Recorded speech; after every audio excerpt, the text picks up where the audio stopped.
चिंतामणि पकर सदम सुकल्प वृक्ष लक्षावितेषु सुरभिरोभिपालयन्तं लक्ष्मी सहस्रशतसं भ्रमसेव्यमानं गोविन्दमादिपुरुषं तमहं भजामि। कदाचित् कालिन्दीतटविपिनसङ्गीततरलो मोदाभिरिनारीवदन कमलास्सादमधुप रमा शम्भो बह्म्यामरपति गणेशार्चितपद जगन्नाथ स्वामी नयनपथगामी भवतु मे। वन्दे अहं श्रीगुरो श्रीयुतापदकमलं श्रीगुरून् वैष्णवांश्च श्रीरूपं साग्रजातं सहगण रघुनाथान्वितं तं सजीवं साद्वैतं सावधूतं परिजनसहितं कृष्णचैतन्यदेवं श्रीराधाकृष्णपादान् सहगण ललिता श्रीविशाखान्वितांश्च नमो ॐ विष्णुपादाय कृष्णप्रेष्ठाय भूतले श्रीमते भक्तिवेदान्त स्वामिनिति नामिने। नमस्ते सारस्वती देवे गौरवाणी प्रचारिणे निर्विशेष शून्यवादी पाश्चात्यदेशतारिणे। जय श्री कृष्ण चैतन्य प्रभु नित्यानंद श्री अद्वैत गदाधर श्रीवासदि श्री गौर भक्तबिंद। हरे कृष्णा कृष्णा कृष्णा हरे हरे, हरे राम राम राम हरे हरे। ओं नमो भगवते वासुदेवाय, ओं नमो भगवते वासुदेवाय, ओं नमो भगवते वासुदेवाय। नारायणं नमस्कृत्य नरं चैव नरोत्तमं देवीं सरस्वतीं व्यासं ततो जयम् उदीरये। तमादिदेवं करुणानिधानं तमालवर्णं सुहितावतारम् अपार संसार समुद्र सेतुं भजामहे भागवत स्वरूपम। ग्रंथराज श्रीमद् भागवत महापुराण की जय। षष्ठ स्कंध चतुर्दश अध्याय। आज के षड्विंशति श्लोक থেকে आलोचना प्रसंग चित्रकेतु महाराजेर शोक पर्व এবং অঙ্গিরা মুনির আশীর্বাদ, সেই প্রসঙ্গে আজকে 1323তম ভাগবত রসমাধুরী সেমিনারে উপস্থিত সমস্ত সত্রীমণ্ডলী, ভক্তমণ্ডলী, মমতাময়ী মাতৃমণ্ডলী সবাইকে জানাই কৃষ্ণ প্রীতি শুভেচ্ছা অভিনন্দন।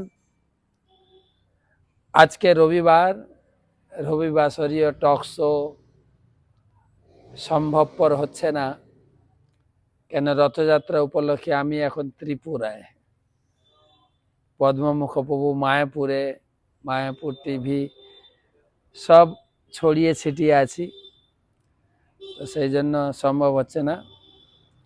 তো আমরা কন্টিনিউ সেই চিত্রকেতু মহারাজের কাহিনী অবলম্বনে আজকে 1323তম ভাগবত রসমাধুরী আমরা আলোচনা করব। সর্বপ্রথমে শ্রী গুরুদেব তার অহেতুকে কৃপা আশীর্বাদ প্রার্থনায় তার চরণে শরণাগতি এবং প্রণাম নিবেদন করি। নমঃ বিষ্ণুপাদায় কৃষ্ণপ্রেষ্ঠায় ভূতলে শ্রীমতে জয়পতাকা স্বামী নীতি নামিনে। নম আচার্য পাদায় নিতাই কৃপা প্রদায়িনে গৌরকথা ধামদায় নগর গ্রাম তারিণে। বন্দে গুরু শ্রী চরণারবিন্দম, বন্দে গুরু শ্রী চরণারবিন্দম। গুরু কৃপা হি কেবলম। আলোচনা ষড়বিংশতি শ্লোক। তত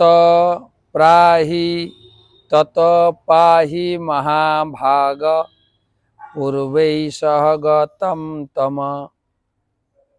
যথা তরেম দুষ্পারম প্রজয়া তৎ বিধেহিন। তত পাহি মহাভাগ পূর্বৈ সহ গতম তমঃ যথা তরেম দুষ্পারম প্রজয়া তদ বিধেহিন।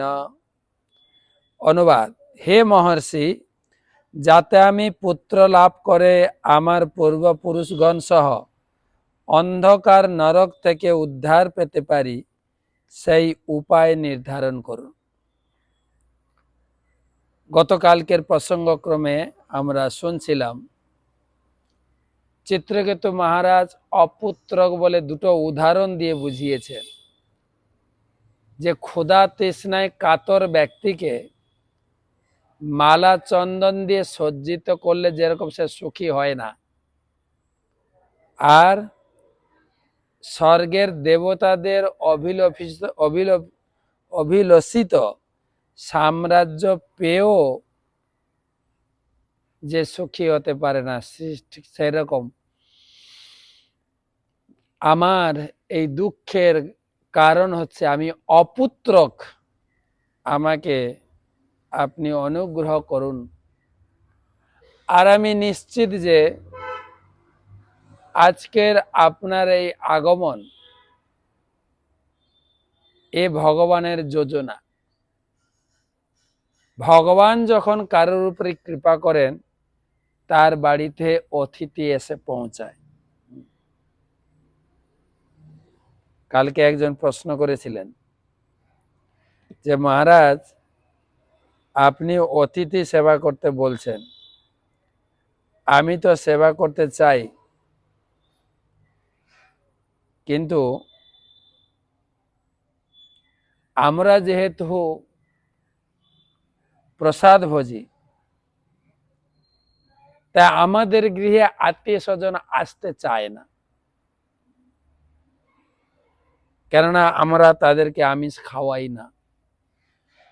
তা আমরা ধীরে ধীরে ভক্ত হওয়ার পরে ধীরে ধীরে অতিথি সেবার সুযোগ থেকে বঞ্চিত হচ্ছি। কথাটা কিছুটা বাস্তব সত্য বলে মনে হয়, কিন্তু সেই সঙ্গে আমি সবসময় সবাইকে অনুরোধ করি, আমরা ভক্ত হলেও যেন আমরা গোঁড়ামি না হয়, সূচিবায়ুগ্রস্ত রোগ না হয়। যেন আমরা আমিষ খাওয়াবো না অবশ্যই, কিন্তু আত্মীয় স্বজন পাড়া প্রতিবেশী সবার সঙ্গে মিশবো, সঙ্গ করব না, মিশবো সঙ্গ করবো আলাদা। সঙ্গ করা মানে তার সঙ্গে কিছু কৃষ্ণ ভক্তির কথা আলোচনা করা, তার কাছে কিছু পরামর্শ নেওয়া, তাকে কিছু মনের কথা খুলে বলা, এগুলো করেন না। সামাজিক সম্পর্ক যতটুকু ততটুকু বজায় রাখতে হবে। ভক্তি লাইনটার সঙ্গে সামাজিকতাটা মিশাবেন না। আমি তো সবসময় বলে রাখি, ঘরে ভক্তি করুন, কিন্তু বাইরের সঙ্গে যার সঙ্গে যেরকম সম্পর্ক সেটা বজায় রাখ। মাসি, পিসি, মামা, হ্যাঁ, ভাগনা, দিদি, জামাইবাবু, শ্বশুর বাড়ি, এ সবার সঙ্গে একটা যেরকম সম্পর্ক ছিল ওইটার জন্য থাকে। আপনি ভক্ত হতে পারেন, আপনি নিরামিষ খান, কিন্তু আপনার শ্বশুর মশাইকে যথেষ্ট সম্মান করতে হবে, সে আপনি স্ত্রী হন বা পুরুষ হন। স্ত্রী হলে তো শ্বশুর মশাই তো নিজের বাবা, সে বিষয়ে কোনো কোনো কম্প্রোমাইজ নেই।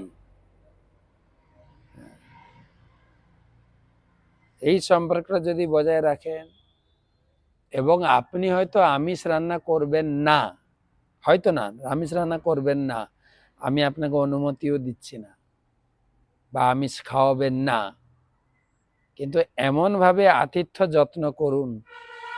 আমাদের নিরামিষ রান্নাতে এত মশলাদার আর রুচিকর খাবার আছে, যা আত্মীয় স্বজন, পাড়া প্রতিবেশী, অতিথিদেরকে যদি আপনি দেন, বারে বারে আসবেন খেতে, বারে বারে আসবেন আপনার ব্যবহারে আকৃষ্ট হয়। এখন আমরা অনেক সময় কি 2-4 দিন ভক্ত হয়ে আমরা ছিছি করা শুরু করি, আমরা নিরামিষ খাই, তোমরা আমিষ খাও, একটু নিজেই দূরত্ব বাড়িয়ে ফেলি।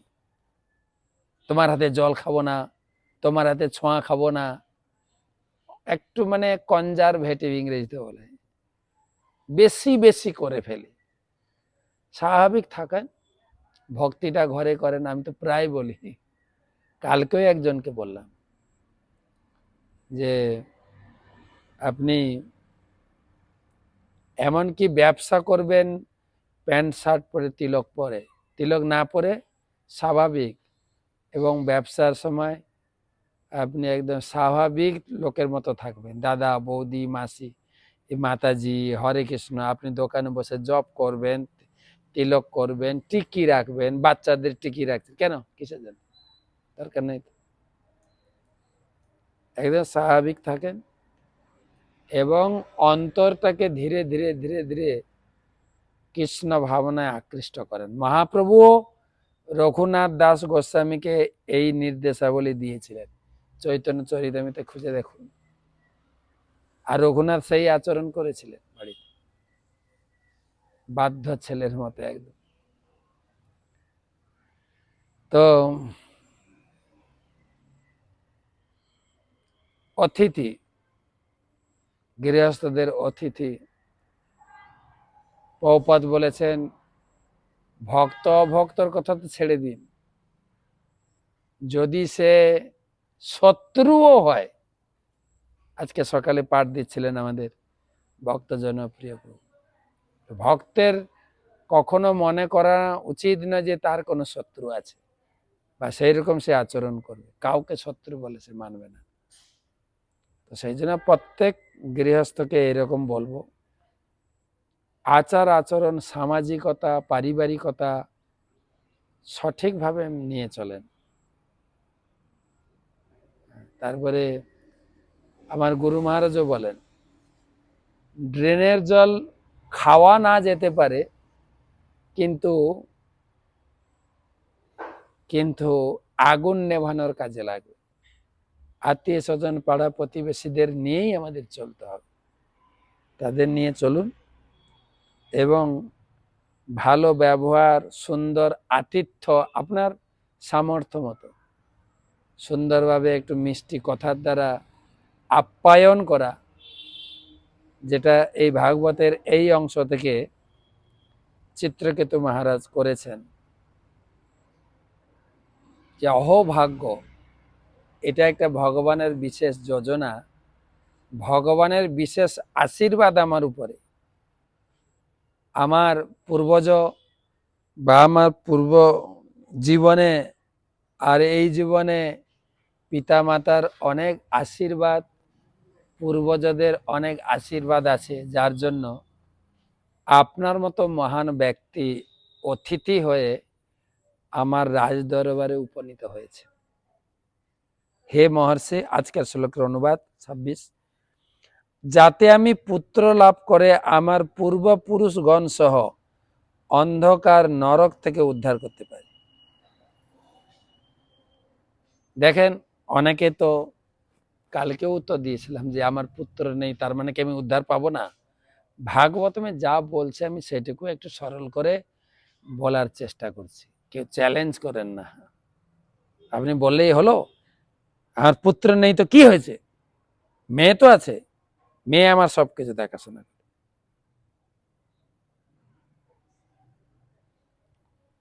এক জায়গায় পড়ছিলাম যে কন্যা দান, কন্যাকে যখন দান করে দেওয়া হয় না, তার কাছে আর কিচ্ছু নিতে পারবেন না। কয়েকদিন আগে একটা মেয়ের বিয়ে হলো, সে বলছিল, মহারাজ আমি আমার স্বামীর সঙ্গে আগে আমি একটা শর্ত করে নিয়েছি। কি শর্ত? না আমার তো বাবা নেই, কেবল মা আছেন, তাই আমি যা ইনকাম করি তার বেশিরভাগটা আমার মাকে দিতে হবে, নাহলে মা চলতে পারবে না। আমি বললাম, শাস্ত্রে লেখা আছে বিয়ের পরে মেয়ের টাকা পয়সা বাবা মা নিতে পারে না, পাপ হবে না, আমার তো কিছু করার নেই। আমি তখন বললাম, মাকে বলো ভালো করে ভক্তি করতে, নাহলে কিন্তু এটা শাস্ত্রীয় বিচারে উচিত নয়।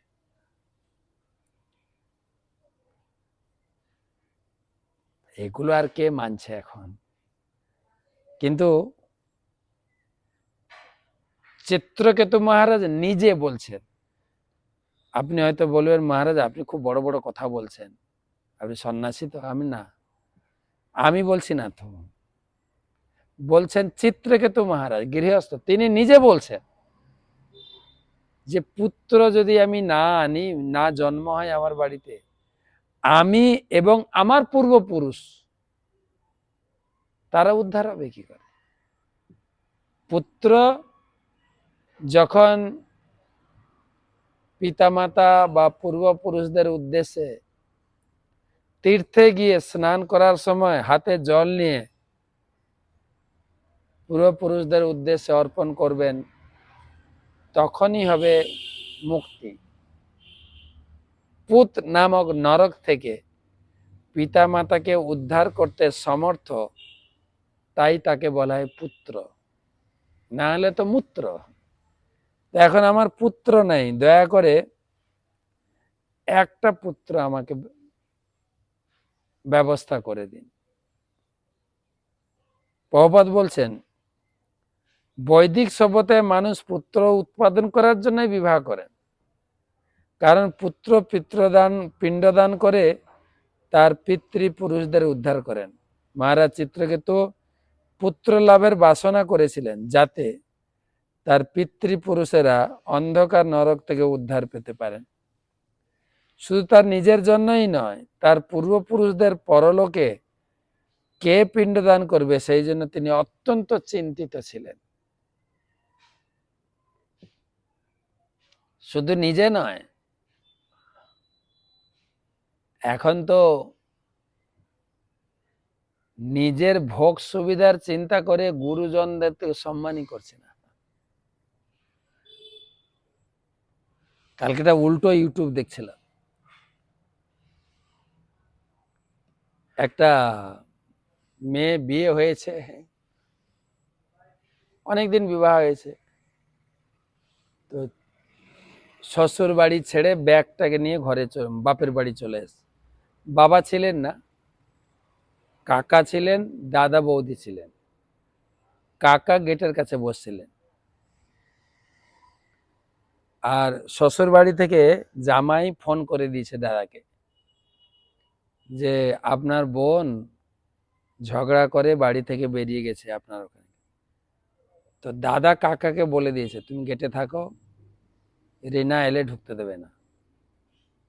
আর যেই ঘরে এসছে, কাকা একদম উঠে একদম চিল্লানো শুরু, এই তুই কেন এসছিস, এই ঘরে ঢুকতে পারবি না, মোটে কেন ঢুকতে পারবো না, এটা আমার ঘরে, আমি ঢুকতে পারবো না কেন?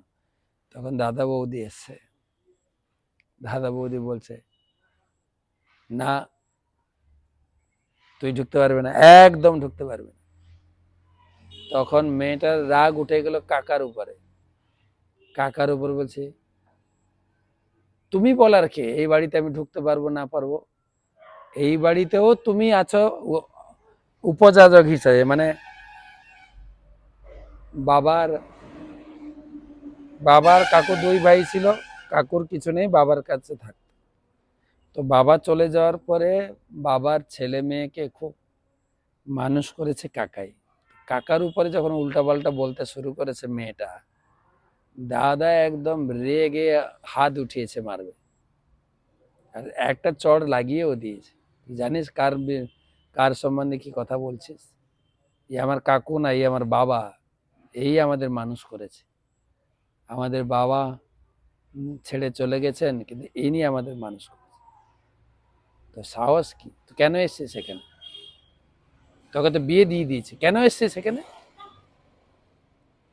না, ওই বাড়িতে আমার উপর অত্যাচার করে, আমাকে প্রচুর খাটায়। তারপরে বলতে বলতে বলছে ও মদ খায়, আমার উপর হাত তোলে।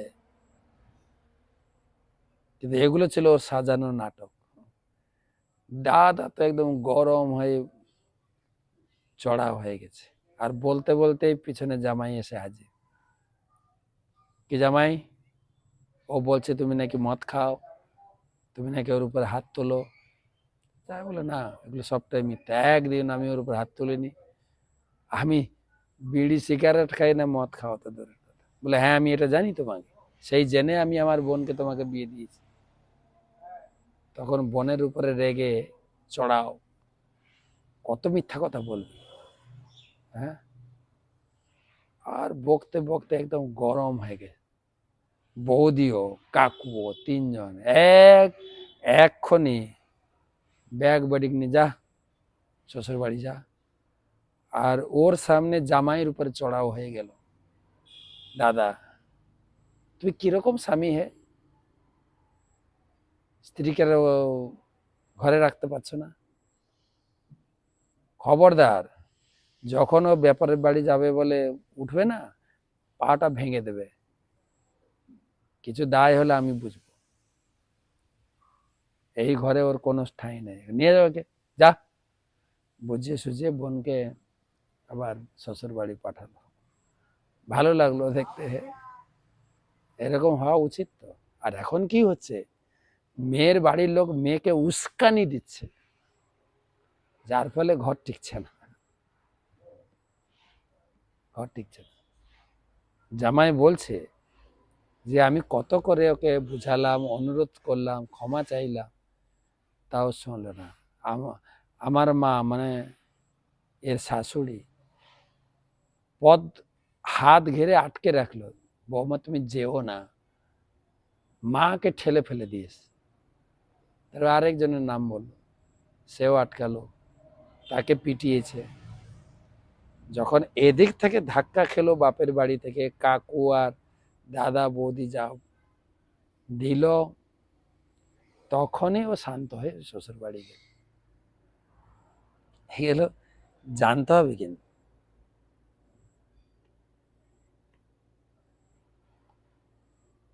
পতি পত্নীর সংসার যদি দুই পক্ষের সাহায্য না লাগে,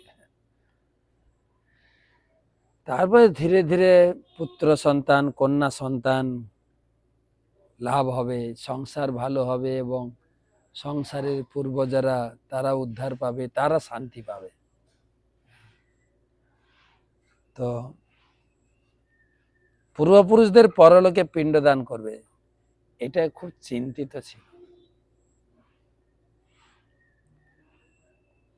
তাই তিনি অঙ্গিরা ঋষিকে অনুরোধ করেছিলেন যাতে এমন কিছু করেন যার ফলে তিনি এক পুত্র সন্তান লাভ করবেন। বারে বারে অনুরোধ করেছিলেন, পুত্র সন্তান আমি চাই।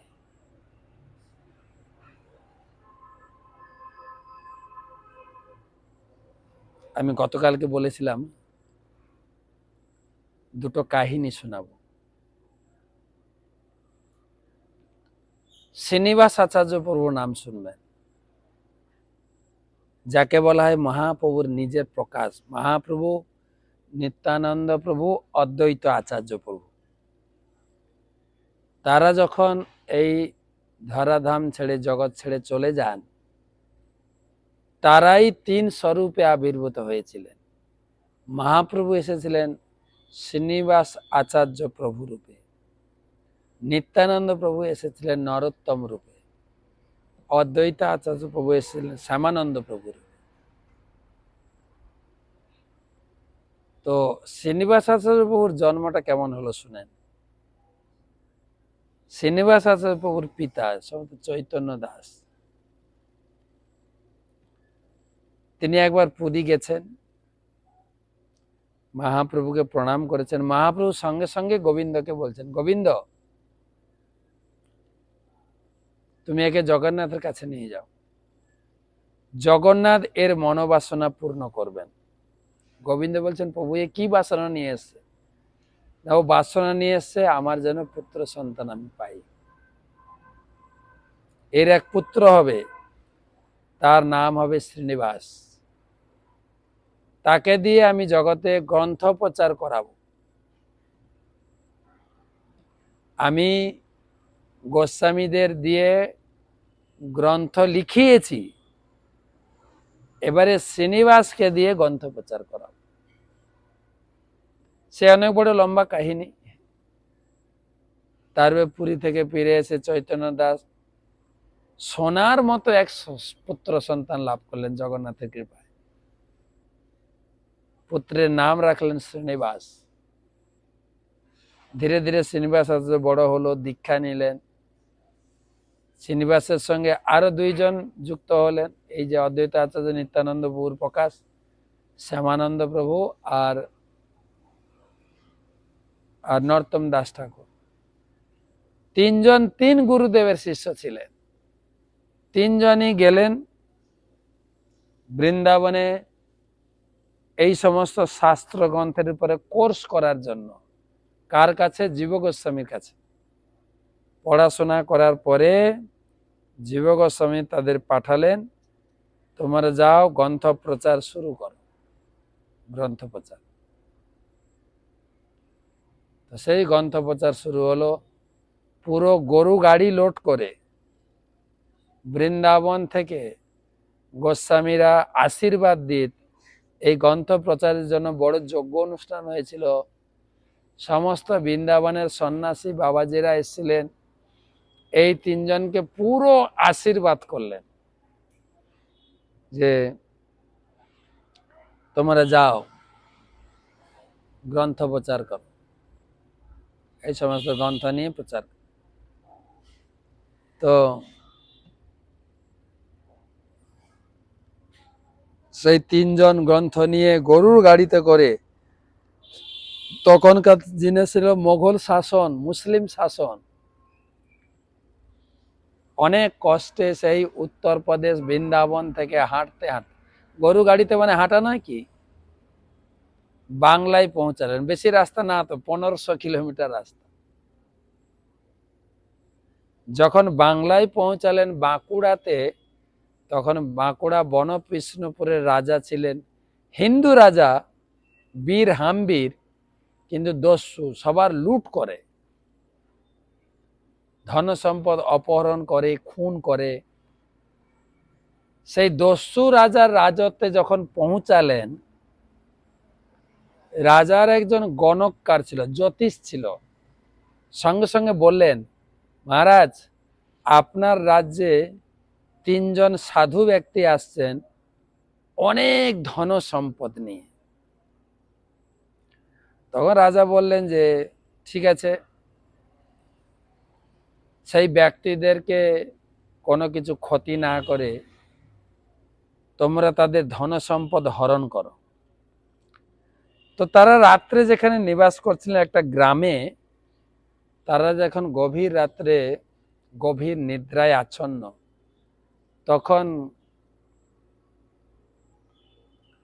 এই বীর হাম্বির রাজার দস্যুরা তাদের সেই গ্রন্থ সম্পদ সব চুরি। সে তো জানতো এর ভিতরে বহু মূল্যবান সোনা, হিরে, দানা, মণি, মুক্তা, ধন সম্পদ অনেক কিছু আছে, ছিল শুধু বই। ঘরে এসেছেন, ঘরে এসে যখন সেই সমস্ত সিন্ধুক, পেটি, ট্রাঙ্ক যখন খুলছেন, দেখে ধন সম্পদ নেই, শুধু গ্রন্থ। আমি সবাইকে বলি, ভাগবত কিছু অমূল্য গ্রন্থ, যেটা বীর হাম্বির রাজার গণককারও গণনা করে বলে দিয়েছে। অনেক অনেক মূল্যবান বস্তু। তো রাজা সেই সমস্ত গ্রন্থগুলো হাতে নিয়ে তিনি খেদ করতে শুরু করলেন যে হায় হায়, কোন মহাত্মার এই সমস্ত অমূল্য গ্রন্থ আমি চুরি করলাম, আমাকে ধিক। পরের দিন সকালে তিন বন্ধু যখন তাদের ধন সম্পদ গ্রন্থ সমূহ সব হারিয়ে গেছে, তারা অত্যন্ত দুঃখ রোদন করতে লাগলেন। গ্রামবাসী সব ছুটে এলেন। গ্রামবাসী বললেন, এই চৌর্যবৃত্তিটা, এই চুরির কাজটা এখানকার রাজাই করে, নিশ্চয়ই রাজা তোমার এই সমস্ত তোমার ধন সম্পদ গ্রন্থ সমূহ চুরি করেছে। এই শ্রীনিবাস আচার্য তিনি নরোত্তম দাস ঠাকুর শ্যামানন্দকে পাঠিয়ে দিলেন, তোমরা নিজের নিজের এলাকায় গিয়ে প্রচার শুরু করো। নরোত্তম দাস ঠাকুর চলে গেলেন খেতুরি, বাংলাদেশ। শ্যামানন্দ বাবু চলে গেলেন খড়গপুর, মেদিনীপুরের সেই অংশে ধারেন্দ্রা বাহাদুর গ্রামে, সেখানে গিয়ে প্রচার। তারপরে গোপীবল্লভপুর মঠ সব ওনারই হাতে তৈরি। শ্রীনিবাস আচার্য প্রভু একদিন দেখছেন একজন শ্রীনিবাস প্রভু ওখানে ওই গ্রামে ছিলেন গ্রন্থ উদ্ধারের জন্য, যে একজন ব্রাহ্মণ কুমার, বালক কুমার যুবক ছেলে ভাগবতমকে বুকে করে যাচ্ছে রাজ দরবার। তখন শ্রীনিবাস প্রভু বলছেন, তুমি কোথায় যাচ্ছ? আমি ভাগবত পড়তে যাচ্ছি। এখানকার যে রাজা, সে প্রতিদিন ভাগবত শুনে, সেই আসরে কি আমি যেতে পারি? শ্রীনিবাস প্রভু বলে, হ্যাঁ অবশ্যই আসুন। শ্রীনিবাস প্রভু গেছিলেন ভাগবত শুনতে, কিন্তু সেই ব্রাহ্মণ কুমারের ভাগবত প্রবচন শ্রীনিবাস আচার্য প্রভুর একদম ভালো লাগেনি।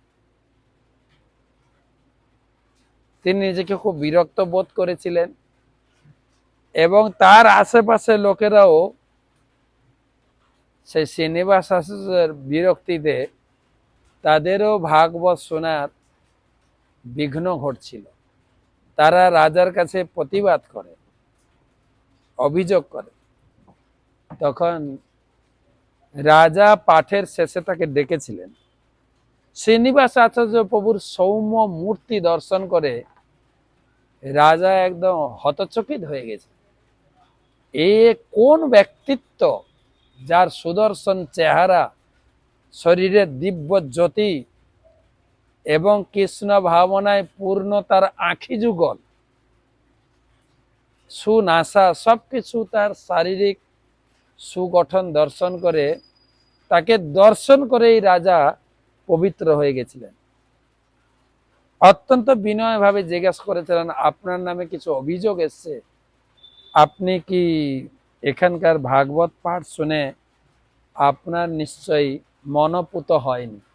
বলতে, হ্যাঁ ঠিক বলেছেন, আপনার এই পাঠকটি ভাগবত পাঠ কিছুই জানে না, আবল তাবল শুধু বকছে। বলছে কি, তাহলে আপনি ভাগবত পড়তে জানেন? বলছে, হ্যাঁ আমি তো বৃন্দাবনে ভাগবতমের উপরে বিশেষ ডিগ্রি লাভ করে, কোর্স করে ডিগ্রি সার্টিফিকেট নিয়ে এসেছি। তখন রাজা অনুরোধ করলেন, তাহলে আপনি কালকে একটু ভাগবত পাঠ করে শোনান। শ্রীনিবাস আচার্য প্রভু বললেন, যদি আপনাদের আদেশ হয়, কেন, এই সুযোগ আমি অবশ্যই নেব। তখন ভাগবত পাঠ করলেন। তার ভাগবত পাঠ শুনে সভাসদ সমেত রাজামশাইও খুব খুশি হয়েছিল।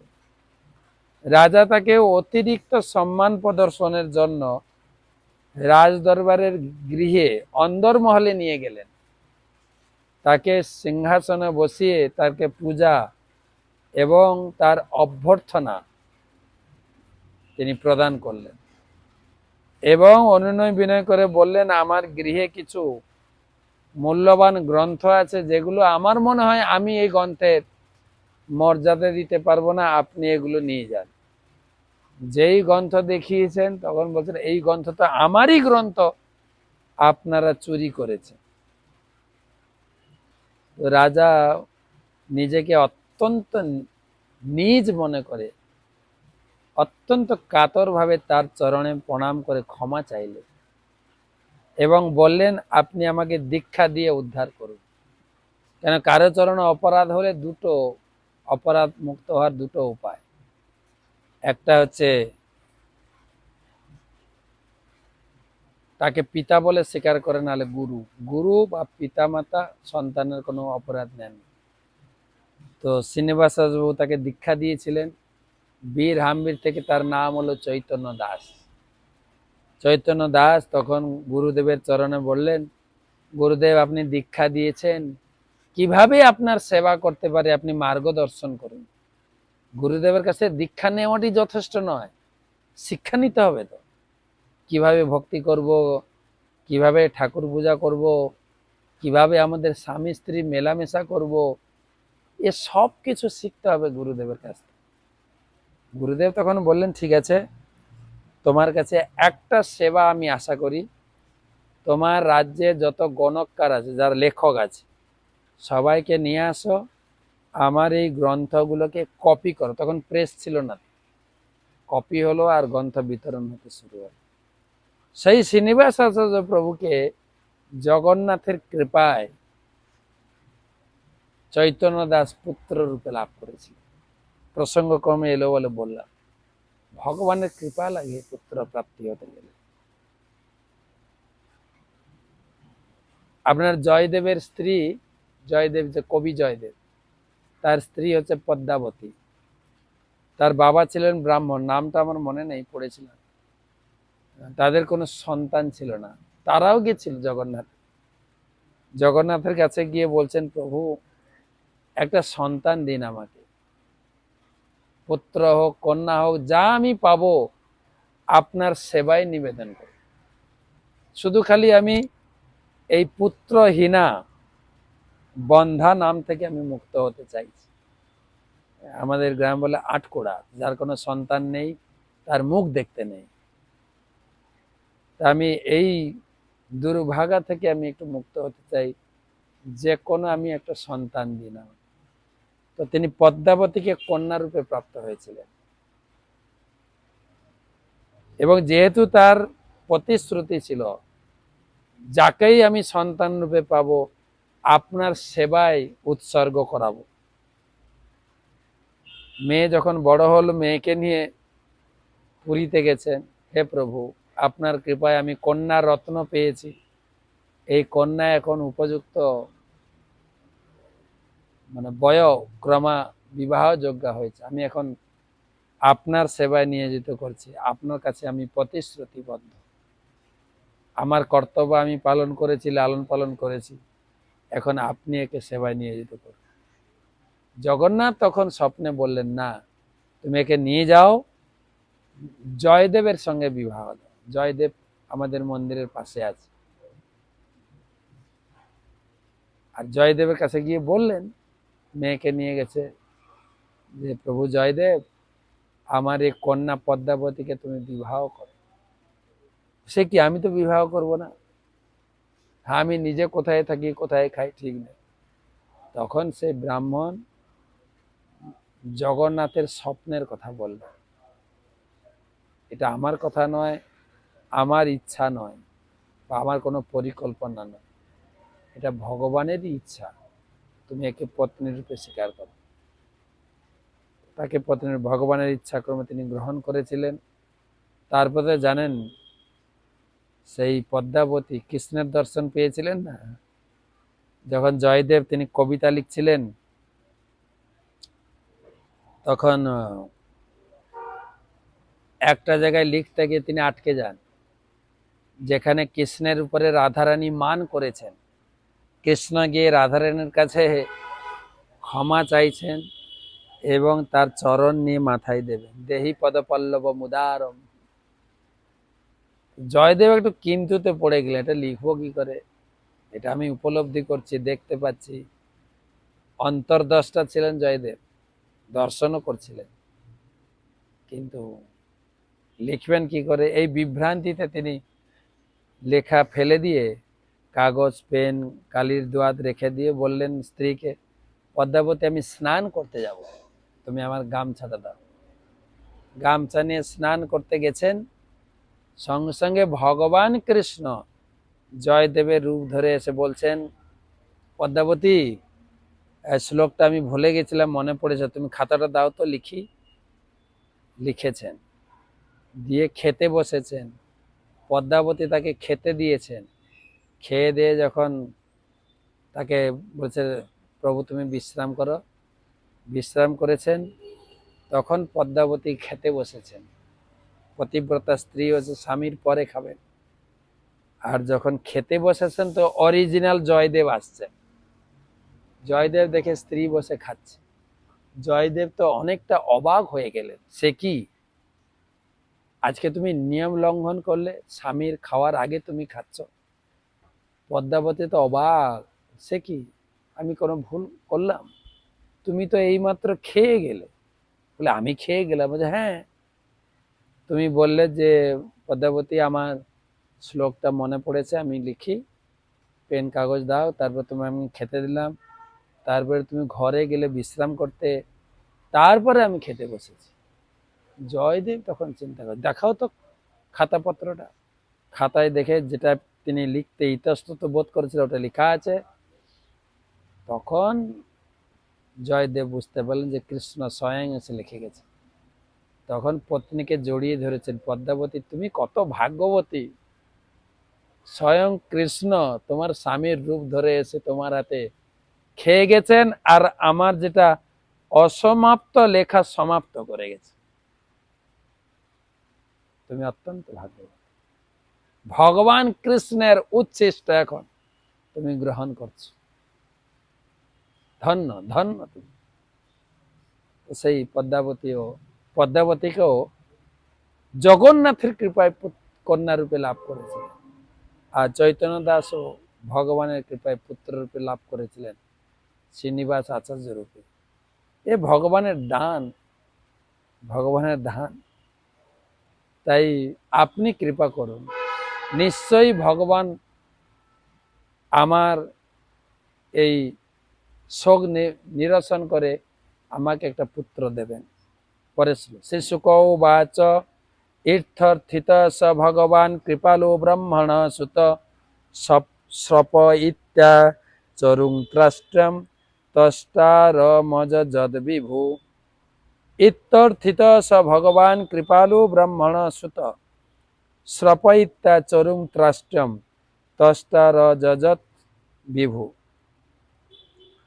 মহারাজ চিত্রকেতুর অনুরোধে ব্রহ্মার মানসপুত্র অঙ্গিরা ঋষি তার প্রতি কৃপা পরবশ হয়ে, যেহেতু তিনি ছিলেন একজন মহা শক্তিশালী ব্যক্তি, তাই ত্বষ্টার উদ্দেশ্যে যজ্ঞ করে পায়েস, ত্বষ্টার উদ্দেশ্যে পায়েস নিবেদন করে, সেই যজ্ঞ নিবেদিত পায়েস অঙ্গিরা ঋষি চিত্রকেতুর বড় রানীকে খাওয়ালেন। জ্যৈষ্ঠা শ্রেষ্ঠা চ যা রাজ্ঞ মহিষীণাম চ ভারত নামনা কৃত দুতি তস্যৈ যজ্ঞচ্ছিষ্টৎ দাদবিধু। হে ভারত শ্রেষ্ঠ, মহারাজ পরীক্ষিত চিত্রকেতুর 1 কোটি রানীর মধ্যে যিনি ছিলেন শ্রেষ্ঠা, তার নাম ছিল কৃতদ্যুতি নামক সেই প্রথম বিবাহিতা মহিষীকে মহর্ষি অঙ্গিরা যজ্ঞ অবশেষ প্রদান করেছিলেন। অথাহ নৃপতিম রাজন ভবিতৈকস্তবাত্মজ হর্ষ শোক প্রদস্তভ্যম ইতি ব্রহ্ম সুত যজৌ।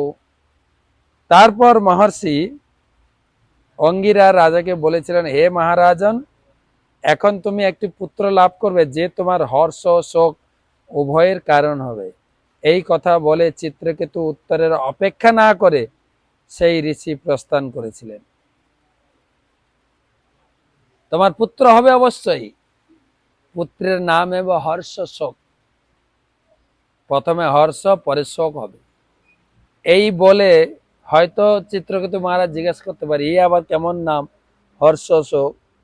হর্ষটা বুঝলাম, আমি পুত্র পেয়ে অত্যন্ত আনন্দিত হর্ষিত হব, শোকটা কি?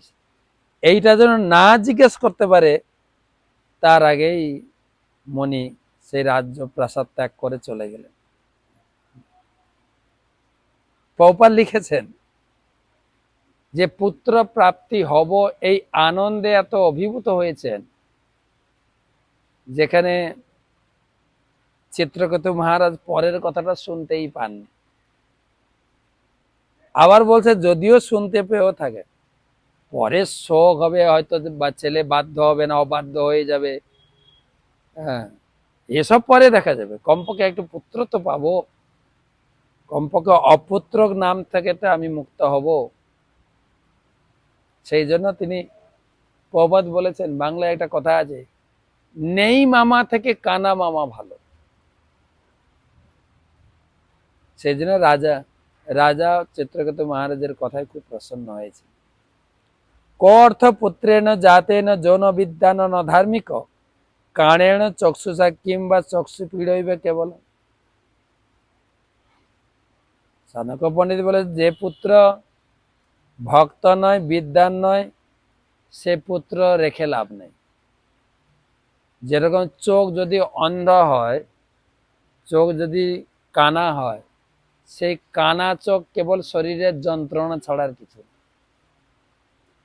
কিন্তু তা হোক, পিতামাতারা তারা স্নেহবশত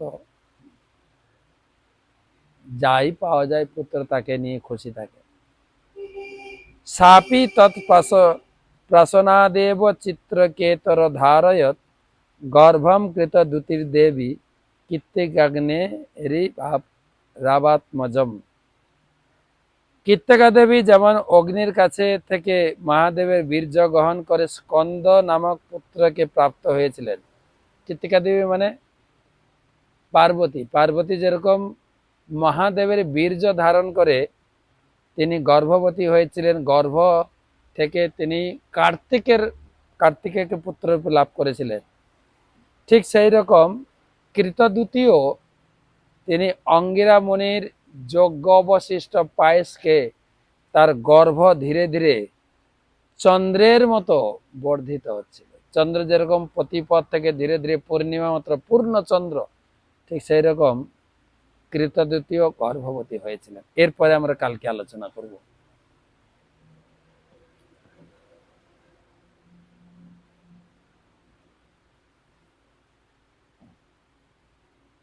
একটা প্রশ্ন,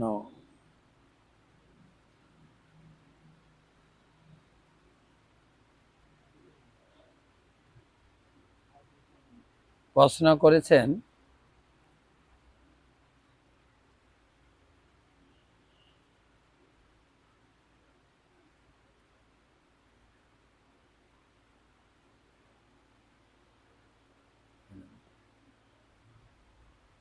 একাদশী দিনে ভগবানকে ভাত মুড়ি ভোগ দেওয়া যায়? কৃপা করে জানাবেন। দেন না, মন্দিরে দেওয়া হয়, যেহেতু মন্দিরে প্রতিষ্ঠিত বিগ্রহ, কিন্তু বাড়ির বিগ্রহতে না দিলে হবে। বাড়ির ভগবান পূজা করার কিছুটা ছাড় আছে। ভগবান কৃষ্ণ নিজে বলেছেন গীতায়, যৎ করসি যদ অশ্নাসি যৎ জুহসি দদাসি যৎ তপস্বসি কন্তেয় তৎ কুরুষ মদ। তুমি যা খাও সেটাই ভোগ দেবে আমাকে। তাই একাদশীর দিনে যেহেতু ভাত মুড়ি খাওয়া যায় না, তাই ভোগ দেবেন না। একাদশী যে অনুকল্প প্রসাদ পাওয়ার বিধান আছে, ওইগুলো ভোগ দেবেন, ভাত মুড়ি ভোগ দেবেন। ঠিক আছে, শুভরাত্রি।